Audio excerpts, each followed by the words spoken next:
Hello everybody, I'm Celia Greaves, I'm the CEO at the UK HFCA, and I'm delighted to welcome you to the launch of our new position paper on the case for green hydrogen. For those of you who don't know us, we're the largest and longest running pan-UK trade association in the hydrogen space with around 70 members. We cover the full range right through from hydrogen production of all types into handling and distribution, and then the full range of applications through transport, power, heat and beyond. Our membership also includes professional advisors, third-party integrators and a range of supply chain specialist materials companies as well. Our focus is on promoting both our members and the sector and in ensuring that the right policies and support are in place to optimise both the growth of the sector and the solutions that we seek to deliver through hydrogen around decarbonisation, energy resilience and so on. And we also coordinate the Hydrogen Coordination Forum, which I think Chris is going to mention a little bit more about later, which brings together a number of bodies in the UK with interests in the hydrogen space, alongside the wider activities that I mentioned. So moving on to today, we're going to start with an overview from of the paper from Chris Jackson. Chris is not only chair of our Green Hydrogen Working Group, but he's also chair of the UK HFCA and CEO of Protium Clean Solutions. We'll then move on to a panel discussion chaired by our colleague Ross Fairley at Burgess Salmon, and we pass on our thanks to Burgess Salmon for hosting us today. We've got an excellent lineup on our panel with Alexander Stafford MP, as well as representatives from Siemens Energy, ITM Power, Protium Green Solutions, as well as the Hydrogen Council. So I think things are looking very positive for an excellent panel discussion. And then towards the end of this afternoon, we'll be having a Q&A session, so please do keep those questions coming in the Q&A box. That session will be curated by Amanda Line, one of our deputy chairs and also CEO of Ulemco, so she'll be keeping an eye out for your questions throughout. And on that note, I will now pass over to Chris. So Chris, the floor is yours. Fantastic, and thank you very much, Celia, for that introduction. Greetings, everyone. It is an absolute pleasure to be speaking with you this afternoon. I'm delighted to be here as chair of the UK Hydrogen and Fuel Cell Association to provide an overview on our paper, The Case for Green Hydrogen. I'm also delighted, and I just want to reiterate Celia's comments, to have such an exciting panel to discuss the role and potential opportunities for green hydrogen in the UK, and also sort of more discussion around the international opportunities that presents. So a big thank you on behalf of the UK HFCA to Darrell Wilson from the Hygiene Council, Marcus Newborough from ITM Power, Jen Baxter from Protium, Ross Fairley from Burgess Salmon, Matthew Knight from Siemens Energy, and Alexander Stafford MP, the Vice Chair of the All-Party Parliamentary Group on Hydrogen. Before we get started, I want to just explain what we're going to cover off on the presentation today. So the first part of this paper, I want to give a little bit of context to how we put the paper together, the parties that were involved, so that you can understand the sort of engagement we've had with the sector in constructing this, and also how this paper fits into broader thinking around the role of hydrogen, including blue hydrogen and fuel cells. The second part is laying out the backdrop to hydrogen in the UK, the context of net zero, and some of the international drivers that are leading to the proposals that we are making within this paper. And the third part is outlining specific proposals that the UK HFCA has been making and will continue to make to the government to support the sector development. Please do note that this is being recorded, so if you feel that you need to take notes, you can wait and listen to the recording later. A copy of this presentation along with the report will also be available on the UK HFCA website after this presentation. So again, anything that you feel that you do want to pick up will be available online afterwards. So my colleague Celia has already provided a little bit of an overview as to who we are and what we do. More information is available on our website, and I do recommend for those who are not so familiar with us that you take a chance to have a little bit of a look. One of the things that we wanted to discuss a little bit is how we put together this paper. So the UK HFCA as an association has been working to coordinate on behalf of multiple different trade groups across the UK that have an interest within hydrogen. This group we call the Hydrogen Coordination Forum. Involves the members that are outlined here, as well as informally several others who have contributed. You will notice that one of the things that we have tried to do in this position paper is to bring together analysis and also recommendations from other groups. So we echo and endorse the findings of the Hydrogen Task Force paper on potential job creation opportunities and economic value that could come from supporting hydrogen in the UK, echo the Renewable UK price support reduction targets that were laid out in their paper on green hydrogen opportunities late last year. And we also have liaised very closely with other regional groups and different parts of the trade body sector to make sure that we reflect their input in this paper. We are essential and clear that if we do not demonstrate and cannot prove that this has widespread industry support, we will not get the level of engagement we need from the government to move forward the opportunities for the sector. The other thing I think we may be missing on this deck, but just another thing to flag here, this is the first of 3 papers.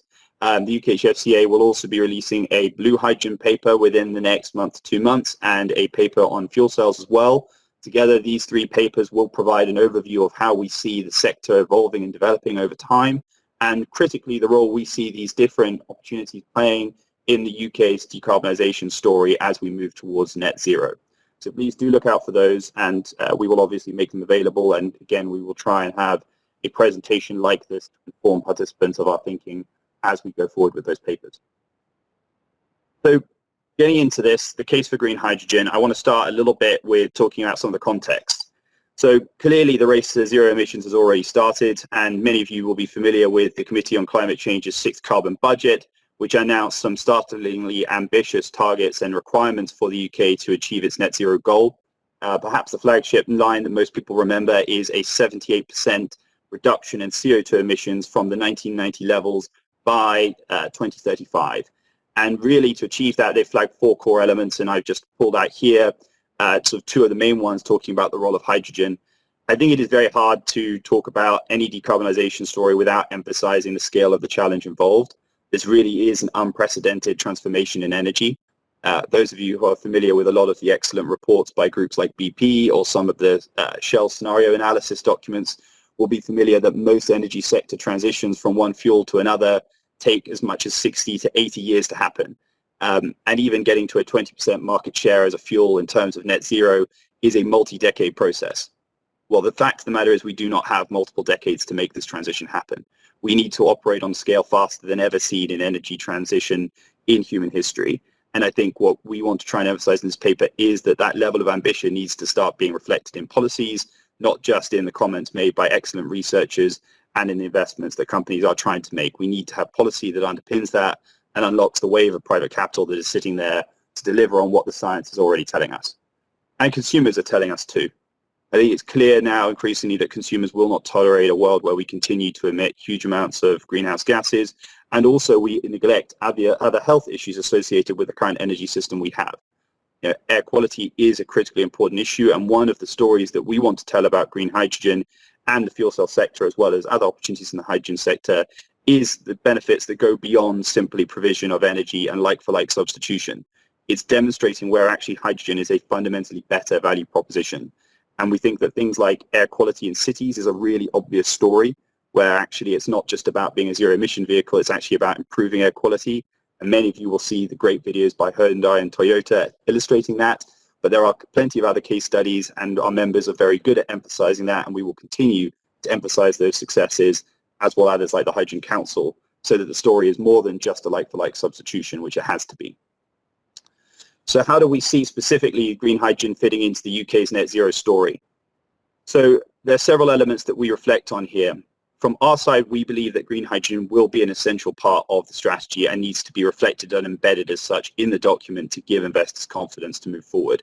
Beyond the existing uses of hydrogen, which are widely covered in a number of reports, we also do flag a number of areas, including transportation, decarbonisation of heat, and other sectors where we feel hydrogen, especially green hydrogen, can play a unique role, and critically the importance of thinking about green hydrogen from a systems perspective. How green hydrogen sits alongside our ambitions to increase the amount of offshore wind, the amount of other renewable deployments that we have in the UK, and how we can do that without leading to excessive costs in grid increases, and how we can sit other technologies like electrification, battery electric vehicles, and heat pumps alongside strategies around hydrogen. We see significant long-term job creation opportunities for UK PLC. We have on the panel today ITM Power and Siemens Energy, 2 large manufacturers, both looking to create and support a large number of jobs, as are many of the UKHFCA members and other companies in the space. and a firm and solid commitment to green hydrogen, we believe, will give the right signals to the market to help encourage and create more of those opportunities to level up the UK, something which was clear from the budget that has just been given today by the Treasury and by our current Chancellor.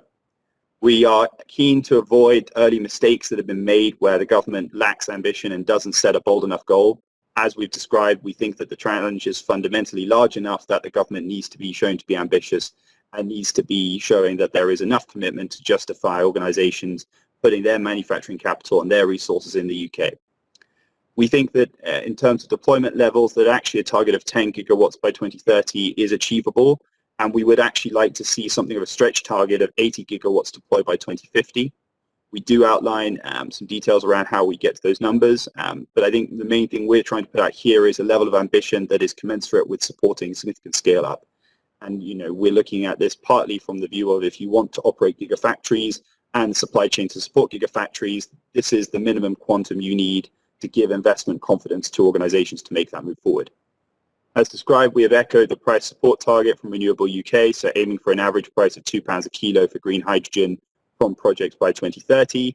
That would make us comparable on a total cost of ownership basis or cheaper than all fossil fuels in the transportation sector, and would start to be competitive with all fuels in the heating sector, bar natural gas, in the absence of a carbon tax.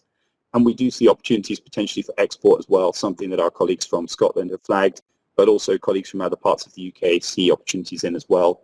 And we want to emphasise to government that the UK does benefit from being seen as a gas trading hub in the UK today, and could become potentially a green hydrogen and green gases trading hub for Europe and other markets going forward. There are a number of factors that are driving this. Some are very familiar to individuals who will be listening to this event. Others may be less familiar. I'm not going to go through each and every line here, but it is important to emphasize that there are now 30 countries with hydrogen-specific strategies. The UK is not one of them, and that has been a challenge, and we're really keen to make sure that when the government does put out its green hydrogen paper, that it is ambitious and bold enough to offset the time loss that we have already suffered by not having a clearer vision. We do see that actually the ban on internal combustion engines in the UK is a really positive catalyst for the transport sector. And while it was disappointing in many ways to see the fuel duty freeze continued, we understand, given the COVID environment, the need for these measures now, but hopefully longer term, there will be more opportunities to increase support for zero emission transport. And as we see longer term, there are significant cost declines, not only in renewable energy, which is critical to a lot of the green hydrogen story, but also within the transportation, distribution and manufacturing of green hydrogen technologies and green hydrogen as a fuel source as well, all of which gives us greater confidence that this technology and these solutions can become commercially competitive and not simply a solution that lacks a commercial mechanism behind it. Again, people may be familiar with a number of these points of information, but just to re-emphasize, it is a widely held view now across the UK government, and we emphasize the number of different stakeholders in the UK, whether that will be the CBI, whether that's the CCC, whether that is BEIS itself, or indeed a number of industry groups that talk about the role that hydrogen will play in the energy transition. And, in terms of jobs and economic opportunities, the economic analysis by the Hygiene Task Force suggests up to 74,000 jobs could be created by 2035 for blue and green hydrogen opportunities. National Grid sees significant opportunities for expanded role of green hydrogen, and the offshore renewable energy catapult has suggested up to £320 billion worth of value could be generated in the UK economy if we can focus on the opportunities around green hydrogen out to 2050. And there is a race, and we're keen to emphasize this to government. The UK is not standing alone in a vacuum. There are others that are participating, and some of the great analysis coming out of the Hygiene Task Force has shown how in an extremely short period of time we are now at a stage where over 228 projects have been announced, which represent over $300 billion of investment through 2030. And what this really matters to, and I think something that hasn't been appreciated, is the scale up is much faster than anticipated, and that leads to cost declines that are moving faster than anticipated. In a widely read report by the Hydrogen Council, they estimated that an investment of $70 billion between 2020 and 2030 would lead to a 50% reduction in prices of hydrogen technologies. Based on the current latest analysis from the Hydrogen Task Force, over $300 billion of investment has been identified, of which $80 billion is considered to be close to firm, demonstrating that already within the scope of the short 2 years, we are seeing enough investment to lead to a catalyst of more than a 50% price decline. and some of our early analysis and feedback from members suggests that we might be getting nearer to a 50% decline as early as 2025. And there is a wide story in scale up, and again, just emphasizing some of the scale of this on both the vehicle side, but also in terms of the order book. You know, in June 2019, the estimates were about 2.9 gigawatt of electrolyzer capacity, where there were potential orders, rising to 24 gigawatts in 2020, and now over 36 gigawatts from October 2020. The figure, I am sure, now is larger. I think even in the last slide, it was 50 gigawatts is the latest estimate based on projects that are publicly announced. And just to finish with the backstop, it is important to remember that the hydrogen story is part of the broader net zero growth story. And as BNEF had noted in one of their papers last week, 2020 was the first year where $500 billion globally was invested in clean energy. And green hydrogen will certainly be part of that story as we continue. So what specifically is the UKHFCA advocating for? What are we asking the government to do, and how does this fit in with that net zero strategy and that broader piece around the decarbonisation?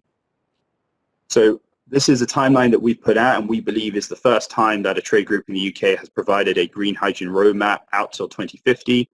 We see that there is an opportunity to deploy up to 5 gigawatts of green hydrogen by 2025, with 10 gigawatts by 2030, and a stretch target of 80 gigawatts by 2050. We believe that it is ambitious, but it is achievable.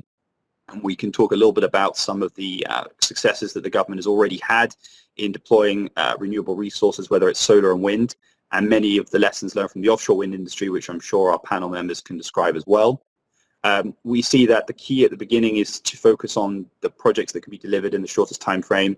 So looking at these distributed green hydrogen projects where we can focus on transport use cases, where we can go through some of those early industrial heat pilots that the government has been flagging for over a decade need to happen, and where we can start to displace the use of grey hydrogen in existing processes, leaning on some of the world-leading studies that have been conducted around refineries and petrochem facilities.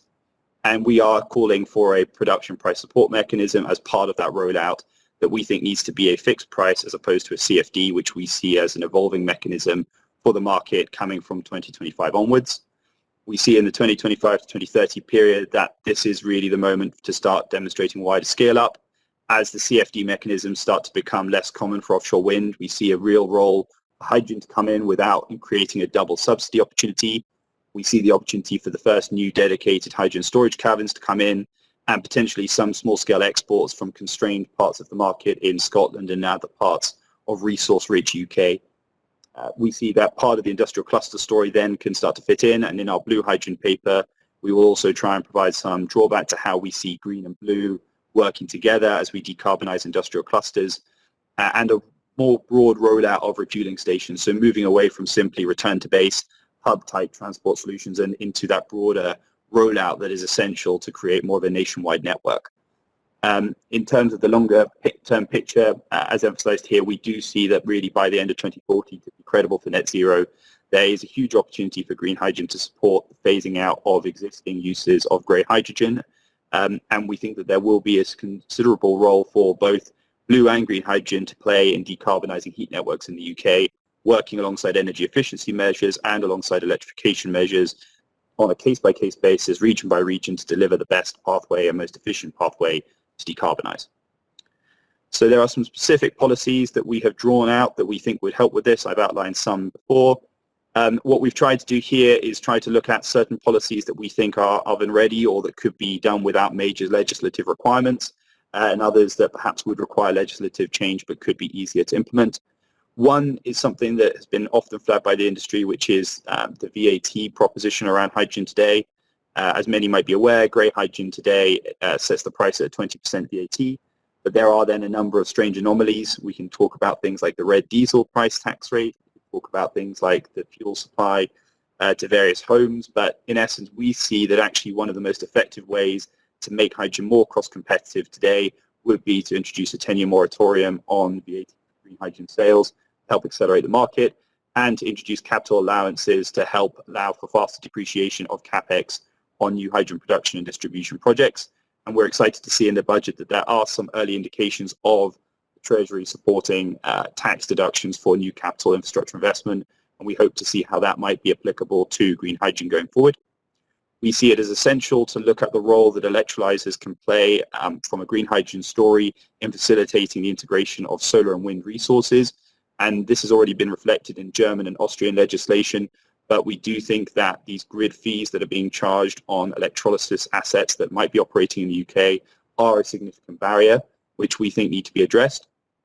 We are outlining with government several mechanisms for how we think we can do that more effectively, as well as learning from other markets like the French markets around how they've deployed or looked to deploy green hydrogen in refineries. And we will continue to work with government on identifying where there are other market opportunities that can be easily included. There are several mechanisms around the Rtfo, which I'm sure many people on this call might be familiar with, and government is certainly familiar with, that the panel can draw on.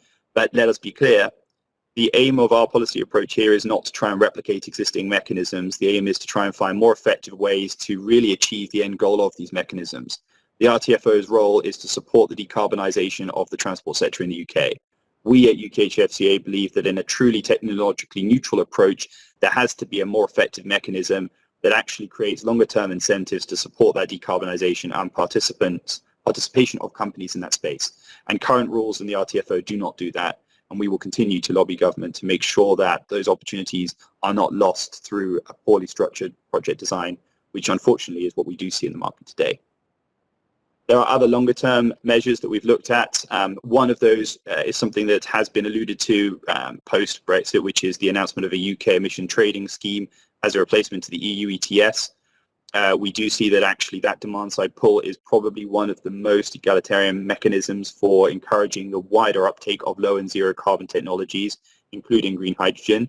And we would like to see alongside that mechanisms to reduce the cost of green hydrogen so that British businesses that are making that transition are not simply penalised for our attempts to support a net zero Britain, and that we do not see an offshoring of those opportunities, but actually we see people making that continual investment and the UK being able to maintain its position as a premium manufacturer of premium goods and potentially even one with sustainability credentials that could help us to be an exporter in certain luxury products and even in commodity products for more sustainably focused organisations and countries.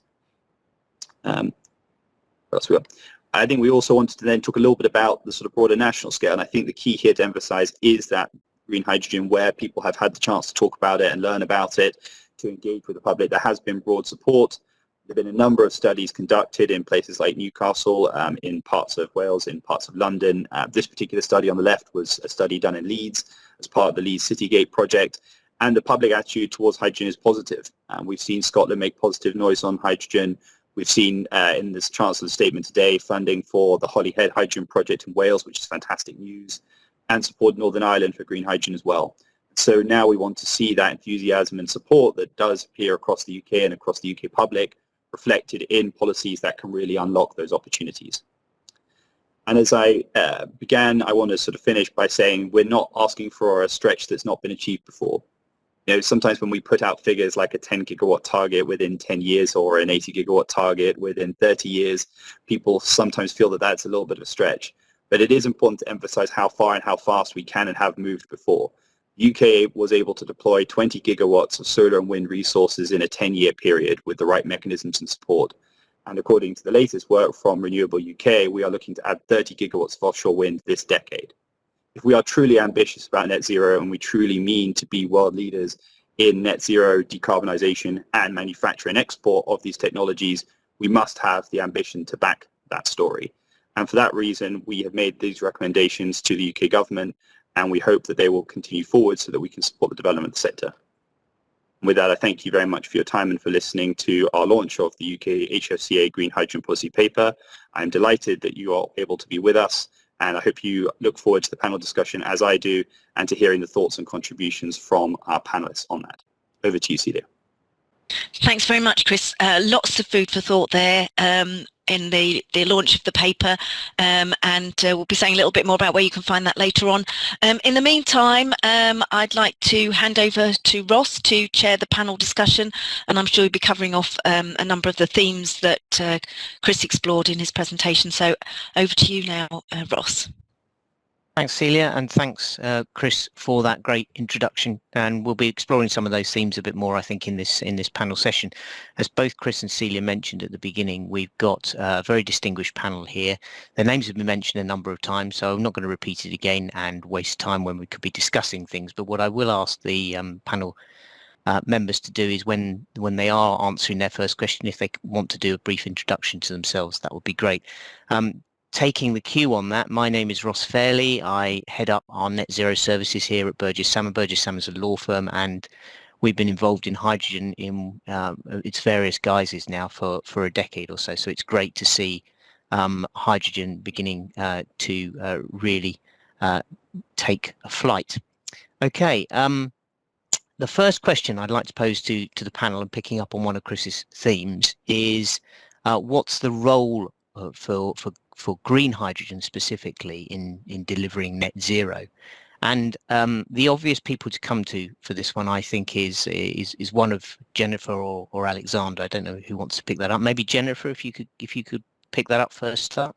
Sure, I'm happy to do that. Well, hello everybody. My name's Jen Baxter, and I am the Director for Innovation and Policy at Proteum Green Solutions, and shortly to be the former Chief Engineer at the Institution of Mechanical Engineers. So I think when we think about green hydrogen, I think Chris mentioned some really obvious areas, particularly in industry, where green hydrogen can play a part. So when we think about areas of our energy system which are very challenging to electrify, so creating industrial heat, for example, this is a really obvious place, along with areas that already use hydrogen as a feedstock. And the majority of hydrogen used today is either grey or brown. So it is producing emissions to atmosphere. And that is the first place that we should be looking to transfer over to green hydrogen and to start to reduce our emissions. And we're lucky in some of these areas that a lot of industrial sites have some space, they have some opportunity around them to potentially have renewable sites and to actually electrolyse and produce hydrogen there, which then can be used more widely for other aspects of what they do on those sites, which could include anything from forklift trucks being used right across to moving some of their products locally using their own transport. So I think those are some initial thoughts for you, and I'll let Alexander follow up with that. Yes, and thank you for having me, and it's always a pleasure to follow Jen. We actually were on another call earlier on today when I was on a select committee. So I'm Alexander Stafford. I'm a member of Parliament for Rother Valley, which is in South Yorkshire. I'm Vice Chairman of the Hydrogen All-Party Group, and I sit on the Business, Energy, Industrial Strategy Select Committee. On the actual question about the place for green hydrogen, the green hydrogen is essential. Green hydrogen, frankly, is the destination all hydrogen should get to, because if there isn't that motive to get to green hydrogen, hydrogen will not take off in the United Kingdom. The main drive for this government is to decarbonise the grid, kind of transport. And the only way the government will buy into hydrogen, and the government's still considering how to buy into it, is if they believe it's in green hydrogen. Grey hydrogen, blue hydrogen in itself is not enough. They're fine to help develop technologies to get to green hydrogen. But my concern, and there is clear concern of the government, is that they put in support for hydrogen, business will get to blue hydrogen, and then it will stop.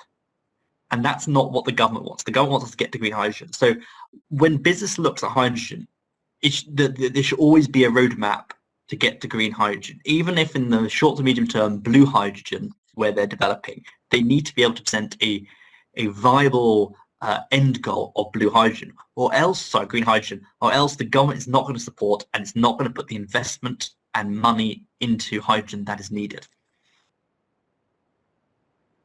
Thanks both Jen and Alexander there. I mean, just picking up on that point on government support, I think government support is also centred around now, especially post-COVID, the whole economic recovery and green recovery. So I'd probably say that that the development of the supply chain and jobs that hydrogen or indeed any other technologies that they choose to support is going to be absolutely key as well. So I'd just like to pick up on that one, if I may, and maybe ask some of the supply chain here, Marcus, maybe Matthew, what are the opportunities available for the supply chain from green hydrogen, and I suppose picking up on that, what does that mean for jobs growth?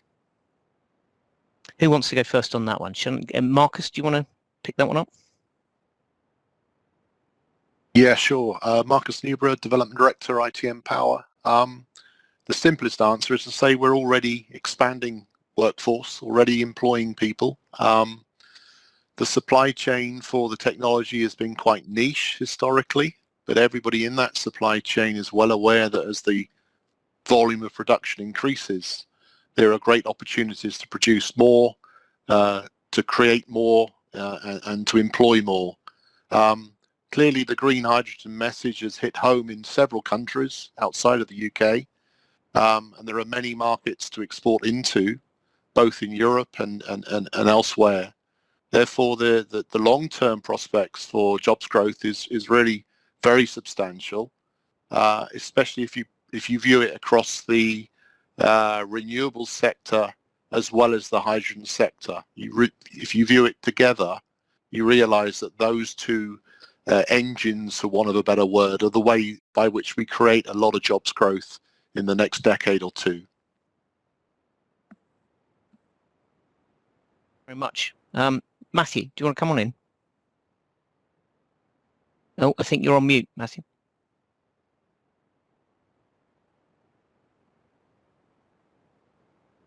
Hi there, can you hear me now? Yeah, that's great. My mouse had gone to sleep, sorry about that. My name's Matthew Knight, I'm Head of Market Development for Siemens Energy in the UK, and we have lots of different interests in hydrogen. We make electrolyzers like ITM Power, but we also make gas turbines which today burn fossil fuels, but before the end of this decade need to be burning hydrogen and other clean fuels instead. So we're very interested in the whole development of the hydrogen economy. A couple of points about jobs. There are jobs where the hydrogen happens. There are jobs in developing and building the projects, and there are jobs in the supply chain. And the where it happens is obviously local to whatever's going on, but the other two, the supply chain and where the projects are managed from, that's an international competition that the UK has an opportunity to either win or lose really in the next year or so. And the lesson that I learned from working in the offshore wind industry for many years is that the bulk of the jobs go to the place that gets a pipeline of work going first.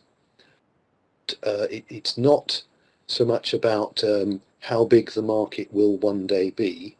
It's about how big it is this year and how clear it is what's happening next year and the year after and the year after that.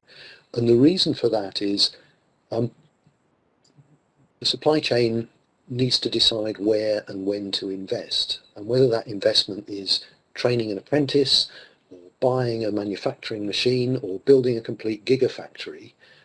That investment has to be against a pipeline of work.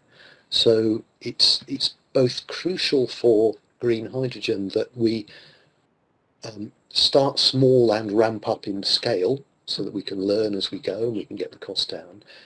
But it's also important that we have this clear pipeline and we know where we're going, and that will suck in the supply chain and the jobs that go with it. Thanks, Matthew. So yeah, we're in a race, and that brings me, I suppose, on to introducing the last panelist and a question for you, Daryl.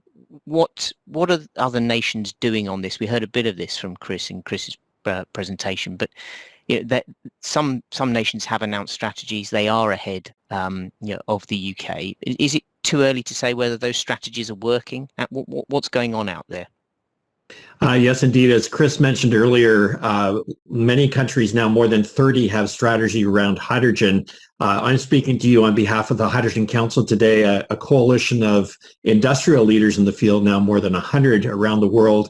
And industrial leadership has been very key, and then coming together with the public sector to create a national strategy. The leaders today are probably in Asia with Korea, Japan, and China, very active. And then in Europe, especially in France and Germany, here we see a national strategy complemented with very clear targets and aspirations, and then very substantial funding across many of these jurisdictions, the funding now exceeding more than 10 billion US dollars. The announcement of these strategies is relatively recent, and so we haven't had a great deal of time to judge the efficacy, but in accord with the slide that Chris was showing earlier, we have very strong industrial leadership around the world with more than 228 projects and valued at more than $3 $300 billion US. And so the commitment to act into this pathway for decarbonization and transition in the energy sector is very, very clearly unfolding with very concrete actions. So I think we're off to a good start and perhaps further ahead than folks realize. Thanks very much, Daryl. Follow-up question then from, and Alex mentioned the role of blue hydrogen and where green hydrogen needs to be in years to come. How do these two fit together? How does blue hydrogen and green hydrogen fit together and complement each other? Who wants to have a go at answering that one? Can I pick up on? Yeah, go on, Matthew. Well, both blue and green hydrogen result in the same thing, a low carbon hydrogen molecule. But fundamentally, they are two almost completely separate industries. And there are several reasons for that. And one is just the sheer scale and where you can do the project. So blue hydrogen has to be done at large scale because you need somewhere to bury the carbon dioxide. So you're going to take a fossil fuel feedstock, you're going to strip out the carbon, bury the carbon, and use the hydrogen. And to do that, you have to be looking at something like in the UK, an industrial cluster with a shared carbon store. And if you're going to be the first project to build in that, you're probably looking at maybe £3, £4, £5 billion investment decision, because you have to build the carbon store, you have to build the transportation pipeline for the carbon dioxide, you have to build the capture plant. If you're making hydrogen, you're doing it perhaps with an autothermal reformer, and you wouldn't be making all that hydrogen if you weren't going to then use it in something. So perhaps you're feeding a power station or a chemical plant with it. And the total package of that it has a very high value. So those sorts of projects, they have a long gestation period, they are bound up with governmental decisions, and the levels of project finance involved mean they can only be done by big companies. And that's a completely different thing to green hydrogen, which has the benefit of being able to start small, can happen anywhere, and can grow. And the great thing about the UK is we're following a twin track approach. We're going to do both blue and green hydrogen, and both of them by the end of this decade need to be at gigawatt scale. They only really come together maybe sometime well into the 2030s when you start to get hydrogen pipelines connecting hubs around the country, and you are actually able to sort of trade hydrogen in volume. Because until that point, the challenges of storing and transporting hydrogen mean that most hydrogen will be produced close to where it's going to be used or close to where it can be stored for a specific purpose. And hydrogen, blue and green hydrogen, are not really in competition with each other. They're developed by different companies, different timescales, but one day they do come together. But that's at least 15, 20 years from now.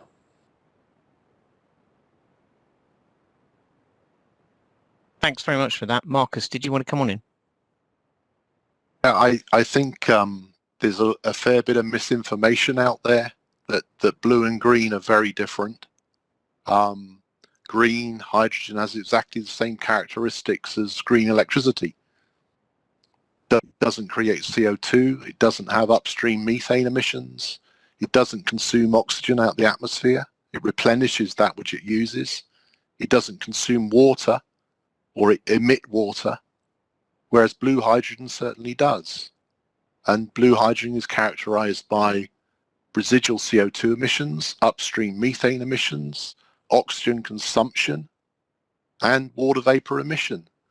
And we all know that water vapor is the big amplifier in the global warming problem, and that's the problem we're trying to solve with hydrogen. So I think people need to understand the distinctions between blue and green, in addition to what Matthew has just said very correctly, and really decide when they've discovered the facts, whether they really buy the argument. they accept the received wisdom that blue and green together is somehow the right combination. It's very clear to us that several governments have already decided clearly that green is the priority, and you keep your eye on that ball and you run it all the way through to 2050 when you have a vast amount of installed capacity. So I think it's still there to be debated whether you actually think blue and green should be alongside or whether one should be the priority. And we would always argue that green should be the priority for the reasons I've just said. Okay, no, thanks for that. I'd just like to move on to something slightly different now. If we're going to have green hydrogen or hydrogen, whatever colour it may be, progress and grow dramatically in this country, it seems to me, if you look at the history of green electricity, you have to bring the public with you, and you have to bring the corporate and the demand for that hydrogen with you along the way. And we've seen what can be done if large corporates get interested in green electricity. We've seen what can be done if they get interested in electric vehicles. So how are we going to bring and change the mindset of those to help bring hydrogen to the fore? I'd maybe like to hijack Alexander with that one, that perhaps first up. Is that okay? Yeah, well, I mean, what we've got to do is get some mentality away from one solution that's the silver bullet to all our energy needs and future energy. That is, I think, is the biggest issue when it comes in. And I think we've got to be more open with the public that we're going to have a range of different solutions to our energy and low carbon priorities. The problem we've got fundamentally is, to the general public, electricity, normal electricity, battery electricity is simple. Everyone majority have a mobile phone. You plug it in generally when you go to bed at night. It charges. It's there. It's a very simple technology, and people can get their heads around that with a car. It's like a mobile phone. You plug it in, it goes. It's very simple. What I think the public don't understand really is those harder to those areas such as heavy duty transport, long duty transport, home heating, which at the moment and frankly in the near future, electricity is not going to be answered for. So we need to have quite an open discussion with the public and say, we are not going to get there with electricity alone. You might see all these great new Teslas around, these great new cars, but that's not going to solve the problem of home heating or long distance travel. Equally, we've also got to be honest, hydrogen is not going to be the answer, I don't think, for quite a lot of other issues. It's not going to be the answer, frankly, for even passenger vehicles. I think that argument will be one with battery vehicles. So we just need to have that open discussion and show the constituents, the consumers, the people, that actually we need to have a whole range of solutions. And there's no one size fits all. Even when it comes to the passenger vehicles, or I'm an MP, I'm in South Yorkshire, in Rother Valley. A lot of homes have driveways, there's a lot of land. It's relatively straightforward, relatively cheap to put a charging point in your driveway to charge your passenger vehicle. Go down to London, where I think the majority of homes do not have a driveway, either park on the street, or if you live in a flat, you can't connect. So actually, it's going to be harder to find some electricity charging points. So actually, maybe hydrogen vehicles are going to be better in that aspect. The main thing is we need to tell the consumer that there's lots of solutions out there, but they're all relatively straightforward. And hydrogen has this mythical beast about it. It seems like this fancy chemistry, this technology, rather than say, well, actually, a hydrogen vehicle is going to be far more simple for the consumer to charge than an electric vehicle if you just go to a filling station. And likewise, for your home heating, you're just going to get it through the pipes. You might have to have a new boiler or some new pipes, but the sort of mental jump to get into that point is not going to be different. In fact, if I could do anything, I would stop using the word hydrogen. I would call it something else, like cleaner gas, cleaner natural gas, or something else, which puts it in the public's mind that it's no different, practically, in the practical purposes, for many other technologies are out there. But by using these fancy scientific names, you're already putting off a large chunk of the population. So let's stop calling it hydrogen. Let's rename it like natural gas. That's a wonderful not words used, isn't it? Let's come up with a new way, and that way is how we can get the public to understand it. Because if we told people that, 50 years ago now, there's hydrogen in the pipes, they probably wouldn't believe you. But there was under town gas. So we're not actually doing anything revolutionary here.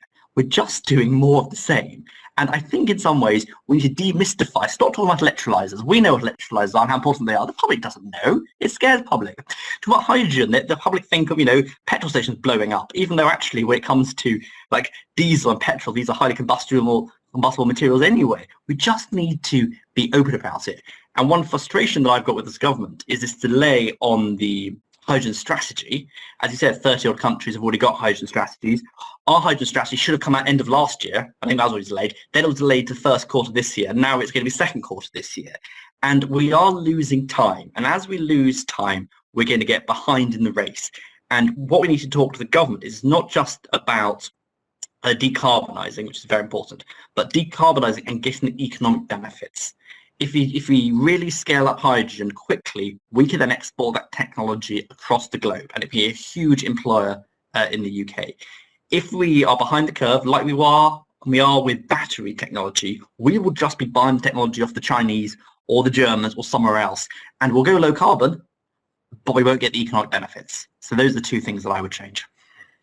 Okay, thanks, Alex. Jen, did you want to come in on that, or? So I think there's quite a lot in what Alexander has said there, and I think there are some wider questions about regionality and suitability for different energy sources in different areas. I think natural gas was very cleverly renamed. It's a combination of methane and other gases, but I think with hydrogen, what we have to do is we have to ensure that the communications piece that goes along with everything we do is about low carbon and is about reducing emissions and improving air quality, because those are the things that people really understand. And that as well as that, there is an opportunity for choice. If you live in certain parts of the UK and someone is saying all of your vehicles are now going to be powered by electricity, you're thinking, well, my electricity doesn't actually stay on all the time, and we use peaking stations in our local area to support the national grid. So we have to think about, is that the most appropriate solution for that region? And if we want to decarbonise rapidly, then hydrogen actually offers us some really good solutions to provide regional areas the chance almost to go first and to actually be leaders in some of that hydrogen development activity and building infrastructure and building supply chains. So it does actually mean that the energy system itself becomes much more decentralized and supports jobs much more widely across the UK. So there's a lot of things that we can unpick from that. But yeah, there's some good ideas behind it. I'm not totally sure how we rename hydrogen as something else. Thanks, Jen. Darryl, I'm going to come to you with this one. So just to pre-warn you on this as I speak, you can collect your thoughts. But I think one of the challenges that may be faced at the moment is a lot of the implementation of decarbonisation and net zero policies, whether it's in the UK or elsewhere, is going to be done by regions, municipalities, areas and so forth. And they are all putting their strategies together at the moment and being forced to address the whole issue of moving to net zero decarbonisation. And quite understandably, they're looking around and there's an element, if you like, of competition between them as to who can hit it first. And they're looking at proven technologies and the technologies that they know and that they can touch and feel right now and they've seen have been implemented elsewhere. And so almost potentially defaulting to those. So how do we make sure that that the position for hydrogen is future-proofed in those? Because in one of the beefs I've got with that is, in some ways, the headlong rush to meet the net zero target ahead of 2050 in the UK, for example, may push you down the route of actually picking, in the medium term, the wrong type of technology, if that makes sense. Yes, indeed. And in fact, courageous decision-making on infrastructure expenditures is extremely important here. When we purchase infrastructure, we're making decisions that last for a long time. And if there isn't courage to transition into something new, then we put the whole thing off potentially for many decades. And so it's important that those who are involved in the procurement process, especially public procurement processes, so I'm thinking about buses and trains and infrastructure around transport, and I'm also thinking about the energy sector. Those people who are tasked with the important decisions around these expenditures that last for many decades need to do their homework, and they need to get up to speed on where is the status of the technology on the hydrogen solution today, and then have the courage to embrace change. And that's not often easy, and often there's a lot of conservatism in the infrastructure sectors.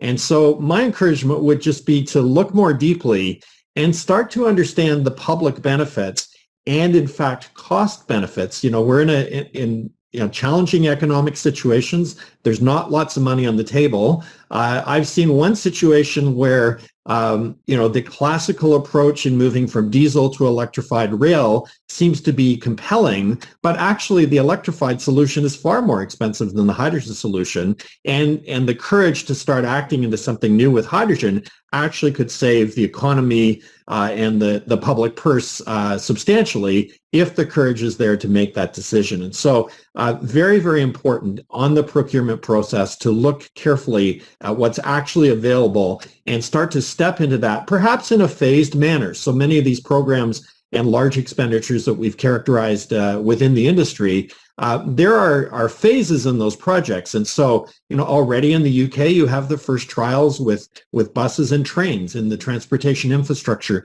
Good on those people who made those decisions and started acting into a different way of doing things. This is where indeed the rubber meets the road. Thanks, Darryl. Did anyone, sorry, Matthew, go ahead. Do you want to come on that? You might be on mute again, Matthew. Your mouse may have gone to sleep again. Apologies, third time lucky. I'd just like to add to those excellent points and say there's something here about scale and the opportunity cost of not getting started. With any technology, as you learn, as you deploy, the cost starts to come down, you make your mistakes early on. And the hesitancy to move forward with hydrogen and a number of other decarbonisation steps really will have huge costly results in many years' time that are perhaps not visible to the decision makers now, but certainly will be to their children when they look back in history. It takes time to build an industry, and it takes time to learn lessons, and every year that you delay getting started means a year at the end that you've got, if we deliver 100 megawatts in year 1, but we're delivering 10 gigawatts a year in year 30, if we start 1 year later, we've got a 10 gigawatt gap at the end of that process. So there's something about recognizing the scale that we need to act at and the urgency to get started and then learn by doing that doesn't often factor into people's caution over, should I do this first project? Thanks, Matthew. The question for the panel generally, and if I've got any volunteers, that would be great. Just picking up on renewable electricity. So we're currently involved, and we can see the appetite amongst the renewable sector for looking at hydrogen, implementing hydrogen associated projects. But how do the two work together, and what's the role of green hydrogen alongside the dramatic growth there's going to need to be in further dramatic growth in renewable electricity that we see? Does anyone want to pick that one up first up? Or Matthew? Well, having been involved in both industries, I think they are very complementary, but it's perhaps time to say that hydrogen is not an end in itself, but it's part of a system. And the role for hydrogen with, for example, large-scale offshore wind, it's delayed wind power. It's the ability to take a resource when you've got it, store it, and then turn it into something when it's not available.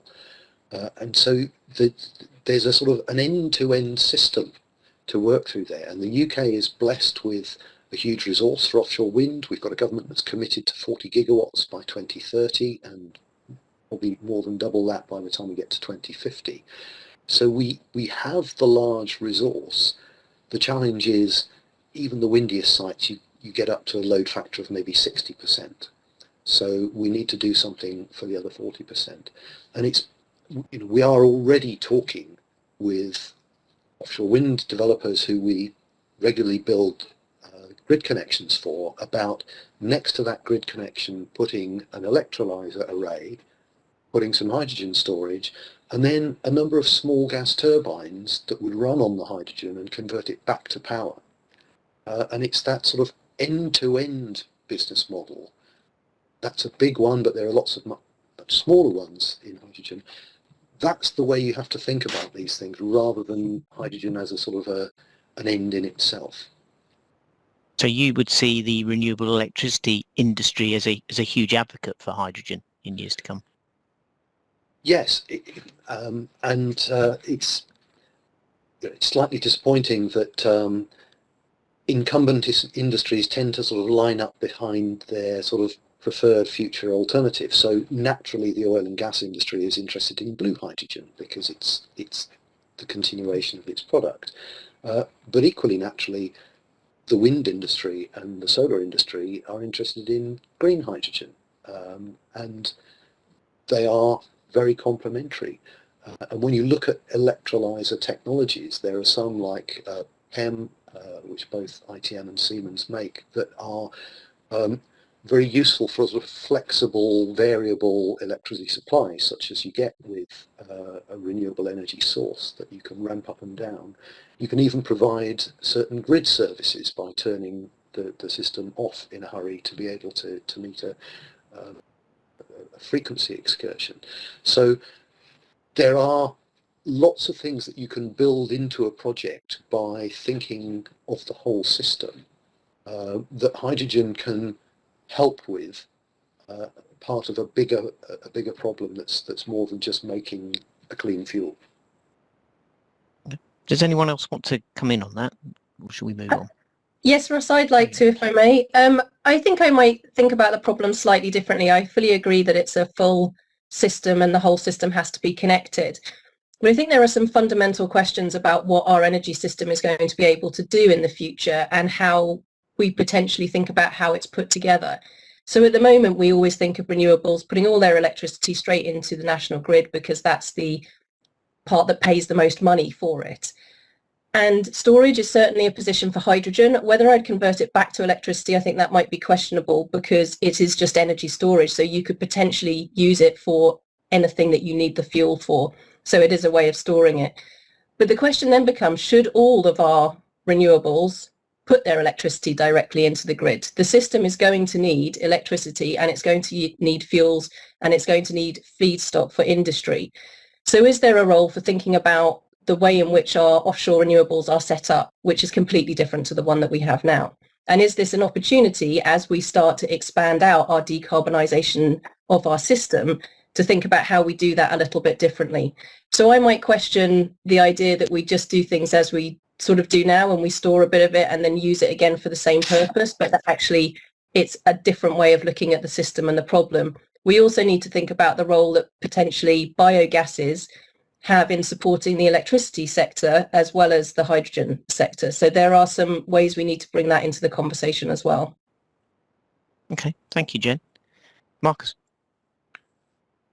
Could I comment, Ross? Yes, please do. I think it's clearly that there are two routes. There are two routes here. One is embedding electrolyzers in the power grid to firm the market for renewables, because renewable electricity is quite low value at certain times when demand is low. And in order to continue to expand renewables, you need something to firm the market. So there's clearly a role for embedding electrolyzers in the grid adjacent to where the hydrogen's needed. And interestingly, PEM electrolyzers can offer grid services and rapid response services to the grid operator, which of themselves don't create CO2. So there's an inherent interface, if you will, between the existing electricity system and the embedding of electrolyzers. But route two, for a country like ours, as has been said, with this vast renewable resource offshore, is to simply produce hydrogen from that offshore resource and to pipe it ashore. And it's a lot cheaper to pipe energy ashore than it is to lay HVDC cable to bring it ashore as electricity. And so when you weigh up those two opportunities and you bear in mind that the global market for energy is about 8 times larger for molecules than it is for electricity in terawatt hour terms, then the renewable electricity market is only a small fraction of the total energy market. And therefore it's very important the UK produces not only renewable electricity but renewable hydrogen as well. And it can do that via what I would call route 2, doing it offshore, and have a very substantial output, which is not only sufficient for our own needs but also sufficient to export into Europe. Okay, thanks, Marcus. Throwing open another question then to the panel, we've seen that we've explored, for example, the use of blue hydrogen and the sense of clusters around large amounts of hydrogen and blue hydrogen produced, along with the economics for carbon capture and so forth. So to stimulate and to get to where we need to be in 2025 and to 2030 for green hydrogen, where is the most obvious, biggest win on the demand for the hydrogen produced from those projects? Would people like to come in on that? Yeah, Daryl. So the versatility of hydrogen means it can deliver decarbonization across many different pathways. And the Hydrogen Council produced a report covering the life cycle analysis of greenhouse gas emissions across multiple sectors in January this year. You can find that on our website. But there are some jobs that really only hydrogen can do. And I like the way Bill Gates phrased it in the book that he released just last week. And he identified 5 different areas where we need to act for decarbonization. And 2 of them, he mentioned in simple terms, the way we make things and how we grow things. And these are 2 sectors where it's basically true that only hydrogen can do the job.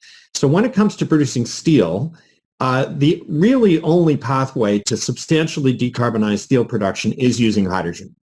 And when it comes to producing ammonia fertilizer, really the only pathway is through hydrogen. And so these are important early wins because we can start to tackle those sectors that are otherwise difficult to overcome. They are sectors that make a very substantial contribution to the overall mix of emissions. And the solutions are there and scalable. And so I think that's where we put our hand first. Just to throw on one more, the way we get around has been mentioned already. And so there are multiple items in transport, whether that's buses, trucks, trains. And the nice story there is you can start relatively small, get comfortable with the solution, and then scale it up fairly rapidly. And so I think these are the areas where we can deliver the most benefit from a decarbonization point of view, and do that very competitively against incumbent technologies and other green alternatives. Thanks, Daryl. Now, I'm conscious of time because we've got about a minute left, and it's been fantastic. Does anyone else want to come on in? And if so, can they be brief? No? Well, I think then we'll go on then. I think. Can I just say there's a great merit in starting somewhere and doing something and seeing what happens with a new industry. When we dreamed up the idea for the GeoPura company 2.5 years ago now, we had a particular business model and a particular use case in mind. But in order to get there, the sort of minimum viable product we came up with, we demonstrated that you could do off-grid charging with hydrogen at the Goodwood Festival of Speed. And recently we powered the BBC Winter Watch outside broadcast entirely with hydrogen, avoiding the use of diesel generators. Now, we thought that was a bit of a kind of a sideshow, but actually it turns out there's a real market for that. And we've got people queuing up who, for reasons of brand, are quite happy to spend more money on hydrogen than on diesel to get clean off-grid power. So I think sometimes you need to just get started. You need to be in it to win it. You need to get the industry going, and people will find other uses for your hydrogen. So I would commend that as a parallel route as well as planning from the start. Accidents can be great. Thanks, Matthew. Look, time's up, and so I'm going to hand over to Amanda. But before I do, I'd like to reiterate my thanks to all of the panel members for a great discussion on that. Thanks for your contribution. Over to you, Amanda, and Celia. Hi, yeah. So, well, you can't imagine, guys, how many questions have been coming in. It's going to be quite difficult for me to cram that into some collective topics. But Chris Jackson, turn your camera on, because there were some questions related to your presentation around some of the definitions. So, for instance, when you said 80 gigawatts, did you mean electricity equivalent or something else? Has the study looked at grid supply impact of the kind of numbers you're talking about? And then quite importantly, some questions about implications for water if we go ahead and have all the hydrogen production levels that we've talked about. So I wonder whether you could answer some of those questions, Chris. Sure. Well, obviously not just one, and certainly not all short. Maybe starting sort of at the back on the water piece, that there is quite a lot of analysis around water use and hydrogen.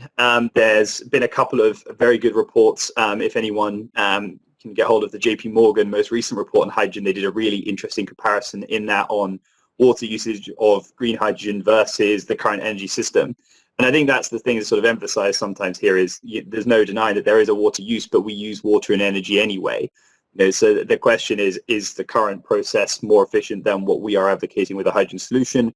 Most of the evidence seems to point to, and I covered this in a report with the World Bank several years ago, that the net water difference is certainly no worse, and in many cases maybe better than it currently is. So on that particular side of the story, we're not overly concerned about that. And again, the UK is, as many of us are only too well aware, not generally the most water constrained place, although we do occasionally have droughts, but it's much less of a problem than in many other locations where hydrogen is still being actively considered.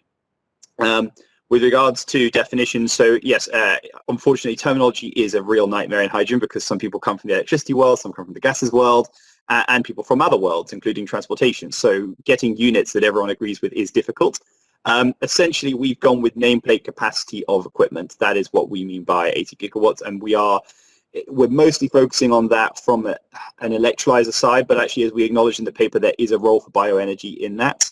There are members within the UK FCA that do provide various reforming technologies that can help with bioenergy, and there are organizations in the UK that have been looking at reforming bioenergy to hydrogen, one of which was Welsh Water, which won a SBRI grant that was on the BBC a couple of months ago. I think the title was something catchy like Make Your Poo Work For You, which was the project name, which was looking at taking waste and providing that for buses in Cardiff City Council and decarbonising. So there'll be a role for both of those, and I think we should be open to that. And forgive me, so that's water, and that is the capacity. Those were the grid capacity. Oh, grid.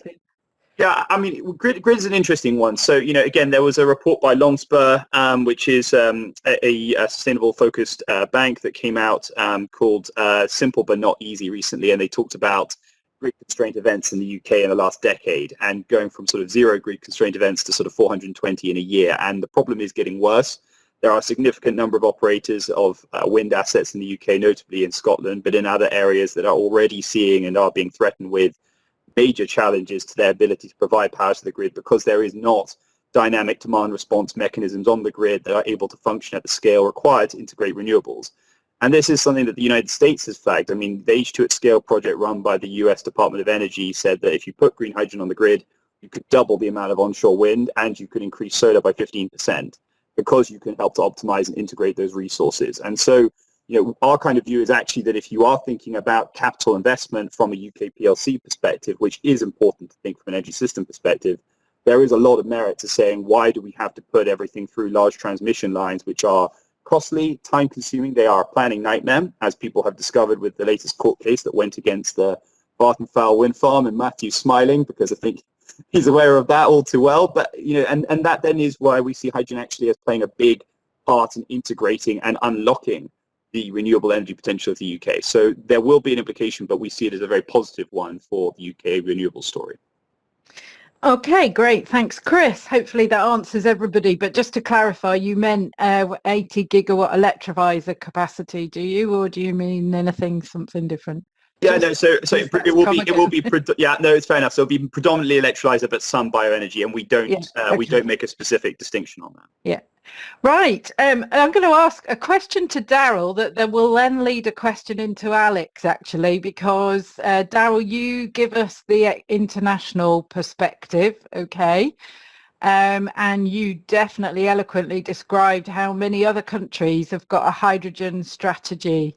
So given your global picture, what do you think is how the UK is being considered, given we don't have a hydrogen strategy yet? And given some of the gossip at the moment, we still won't have one for some months. What do you think that will mean for us in the UK?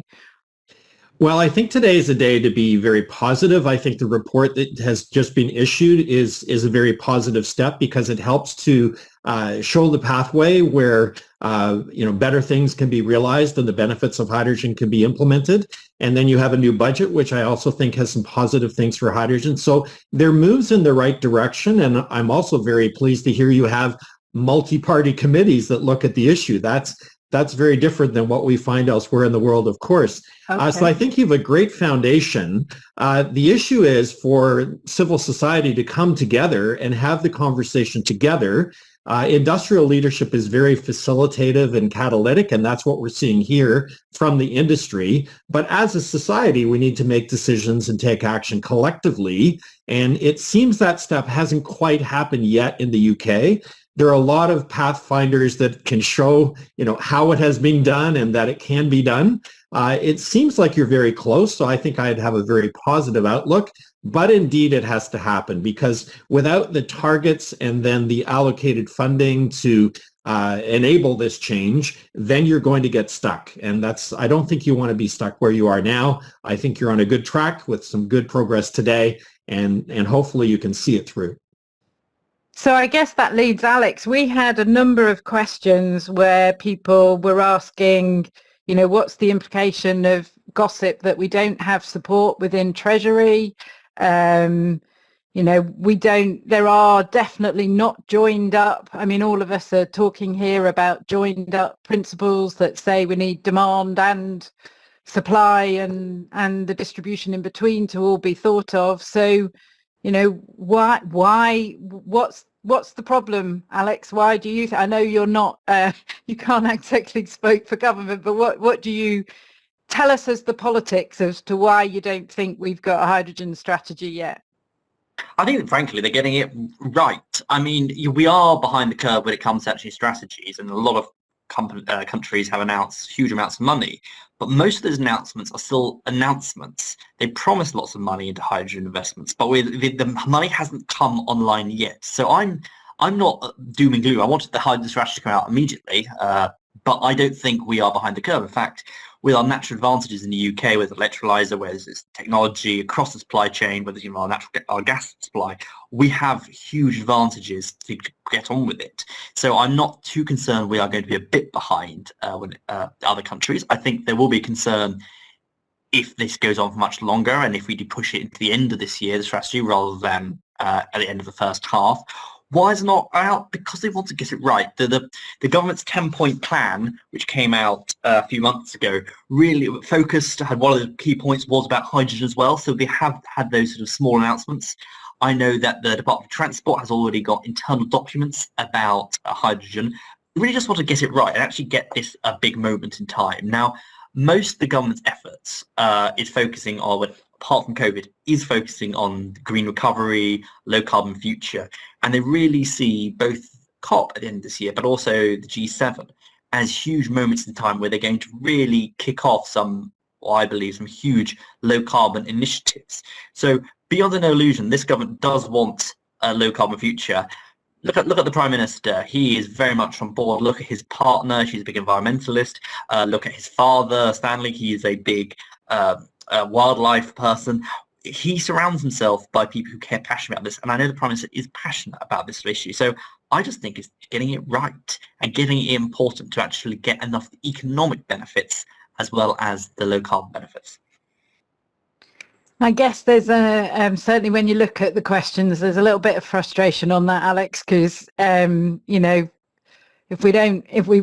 been doing a lot of talking and not necessarily a lot of actually doing anything and focus. Oh yeah, I completely understand the frustrations, which myself and many other parliamentarians share. We want it now. We think we can bring it online as quickly as possible. But let's be honest, governments are always slow when it comes to any sort of announcements.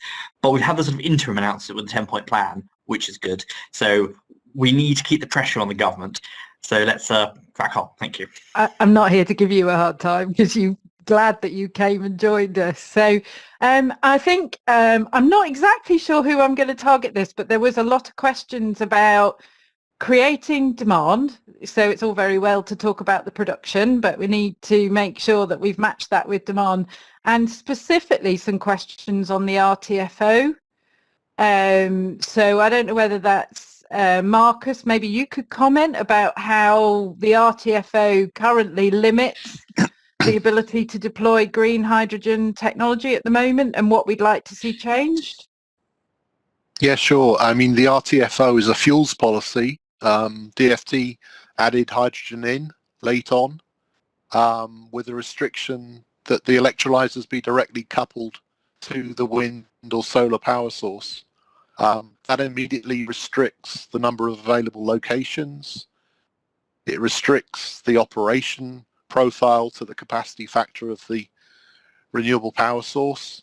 And therefore it's kind of inappropriate because people want to refuel where they live or where they work or close to where they live and work. Therefore it needs changing, and it needs changing such that hydrogen can be produced at any sensible location, whether it be a refueling depot for a bus station or a lorry depot or petrol stations for the public. That's how we all access renewable electricity. We connect to a grid. We don't go and co-locate with a wind farm, 1,000 feet up a hill. Therefore, the Rtfo kind of needs to be linked with ambitions for the number of refueling stations for 2025 or 2030, which I think we referred to in the document. And it needs to be linked to the vehicles provision as well. And hydrogen vehicles make a lot of sense in a lot of categories, simply because people want to refuel them quickly. They want to go to the petrol station and fill up quickly and move on and come back in a week or two. They don't want to necessarily queue up and recharge. Therefore, the policy needs changing, so it's not just a fuels policy, that it's linked to targets for stations and linked to support for vehicles as well. I think there was one of the questions was actually sort of specifically also catching on to something we must have said about, clearly we know in the longer term using hydrogen from existing but curtailed renewables is clearly a bit of a no-brainer, and we also make the point that I think the rules at the moment require it to be brand new renewables.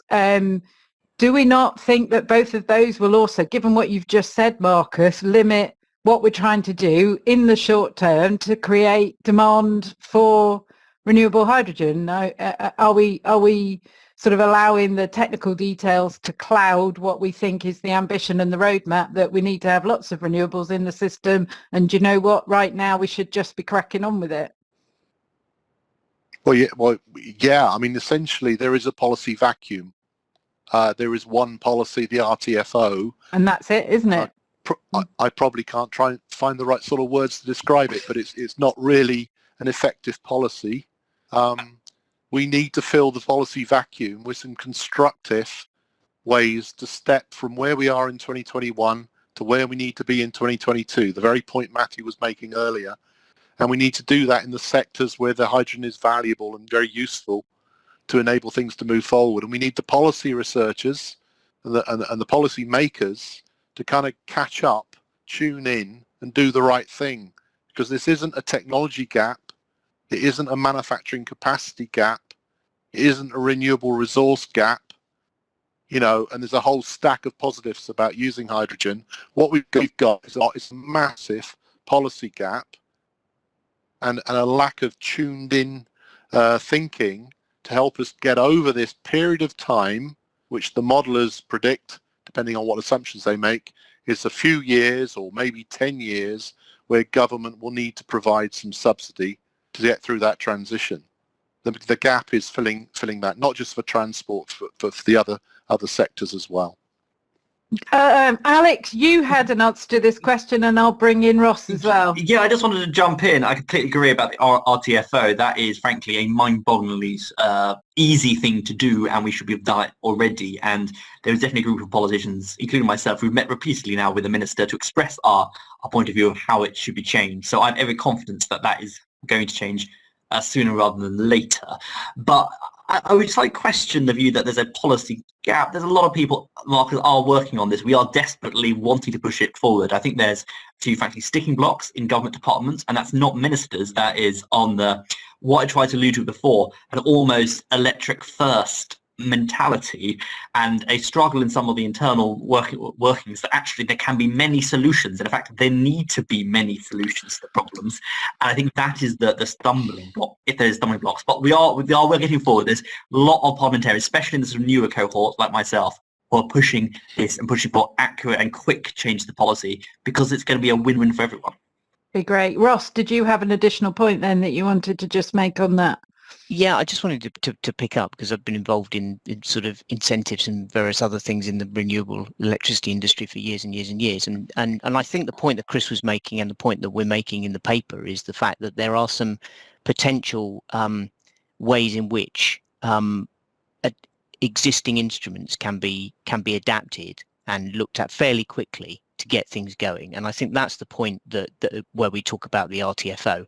Personally, it's not perfect. And actually, if you look at some of the criticisms of those instruments, they can change on the whim of government. So if the government decides that it wants to alter what the Rtfo is, it can do so. Whereas if you looked at the CFD for electricity, one of the benefits purported to be of that is that it's a bilateral contract, and people are bound into observing that for the length of the contract, whereas government on the renewables obligation and everything else can change bandings and various things like that. So I think the point to take away from that is there are some existing measures like the Rtfo that could be tweaked to get things going right now. But I think the point Marcus is making is we do need something that's well thought out, put together in the medium term. Amanda, can I just jump in on that quickly? Do you mind?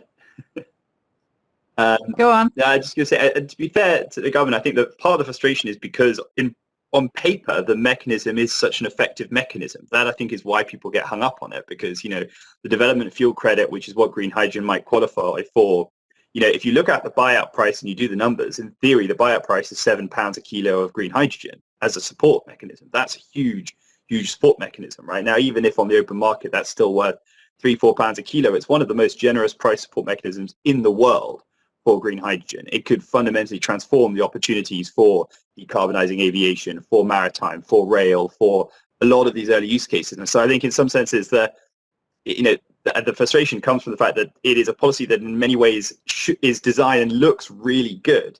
It's just those tinkering around the margins. And, it's why it's fantastic to hear from Azza and Stafford that there is this, drive from parliamentarians to make those tweaks, because I think if we can unlock those few tweaks, it is something that I think is a really easy win, but something that will have a transformative impact, and something that I think will get a lot of businesses really excited about it, because Daryl maybe will disagree, but I don't think there's a better price support mechanism. I don't even think California's is much better either, and that's certainly more widely talked about. I'm just going to, because we're now running just close to the time, so I'm going to perhaps ask a slightly lighter-hearted set of questions. There's been a whole load of debate between two things that got raised during the one. Do we need to change the name? Hardly. I think the judgment is probably not. It is hydrogen, but green, blue, pink, brown. I've got one. What do we call byproduct? Are we kind of causing confusion by creating the different colours? So I think just a quick question to whoever wants to comment on why do we colour the hydrogen when we know it's all the same colour? Frankly, it doesn't burn with any colour, isn't it? Daryl? So it is slightly blue in the right lighting conditions, but otherwise, no, it's colorless. When it burns, it's a little blue. I think you've got good experience in your part of the world where the declaration of the carbon content on products like vehicles is now part of the sticker. And I think this whole scheme of colors was developed to inform and educate, and I think it's been mildly helpful. But I think having a system whereby the actual carbon content of the hydrogen, however it's produced, is declared and clear, and that we can all have trust and confidence in that certification. I think that's the key pathway forward. And then we can start to understand what type of product we're dealing with and what emissions are involved with that product and make good decisions. And so while the color system was somewhat informative and helpful, I think a mature approach to these things is to look at the life cycle emissions, have protocols which properly characterize and account for those emissions, and then start talking about, the amount of CO2 per kilogram of hydrogen. That's perhaps more accurate and faithful to reality. Jen, do you have a view on that? Because you have a bit of a sort of marketing commercial experience that you were referring to. So what's your view on colour? I think it is very confusing. I'm not sure that it's necessarily helpful. I think I certainly agree with Daryl that the carbon content would be good, but I think that has to then be universally agreed by everybody, and that might be the challenge in itself. I think there is a question around whether you determine something as green hydrogen or renewable hydrogen, and then everything else is sort of everything else. And what comes under that category of renewable can include some gases as well. And those things will always be available to us. You know, we are always going to have waste of some description. And so I think we need to sort of work out how those fit into the wider system. I think we've got to a position now where it's bordering on slightly ridiculous. I don't know what people are talking about a lot of the time, and inevitably have to look at Chris and say, what does this mean? What are we talking about? But yeah, we need to get to a place where it's universally understood. And even with the colour scheme, which has changed even since I started in the hydrogen sector in 2009, it has changed in that time. So we need to get back to something that is fully understood by everyone. Anyone else? Otherwise, I think we're nearly there, Celia. I would comment, Amanda, that green is understood professionally, and I think it's understood by the layman as well. And green has been a term used for 50 years to describe something which is environmentally friendly. The invention of other colours is more about them needing a label to identify themselves relative to green. And I think really what we've got before us is a renewable and a non-renewable route. And the subject for today was renewable hydrogen, green hydrogen. And really that's what we're trying to get people to understand and support. I agree. Okay, Celia, I think unless anybody else has got some comments, we've there are loads of questions on here that obviously go into lots of detail. I'm not sure how we'll manage to sort of share with some of the panels maybe or something. But thank you all for your contributions. Yeah, thanks everybody. Okay, so to bring things to a close, it's been an absolute pleasure for all of us, I think, to share our vision for green hydrogen today. And both the presentations and the discussions have highlighted both its role and the measures that can make it happen. Thinking back on the discussions, I think one of the main things is being around the need for action and for that to be now and at scale. So with that in mind, we'll be taking our messages and recommendations for further discussion with government and other key stakeholders, particularly feeding into the hydrogen strategy, which we hopefully won't have to wait too much longer for. And then, as Chris said, in other next steps in the wider hydrogen space, our blue hydrogen working groups and our fuel cell hydrogen working group will be soon producing their own briefing papers to contribute to the thinking and help to move the sector forward. So look out for the news on those. Just on a practical note, as you leave the event today, you'll be invited to do a little survey on your interest in the hydrogen space. It only takes 30 seconds and it's really helpful to help understand your interests and priorities. In terms of the reporting and outputs from today, the paper and Chris's presentation are now available on our website, so if you go to the homepage you'll be able to download those. A recording will be available in due course, and if you'd like any more information about us and our work, please do get in touch. And on that note, I think it just remains for me to thank everybody. So thanks to Burgess Salmon for hosting us and to Ross for chairing the panel discussion. Thanks for Chris and the presentation.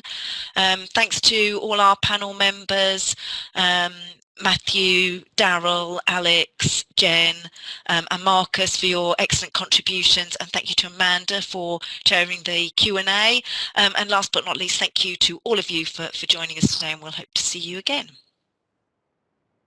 Thank you, Celia. Thank you.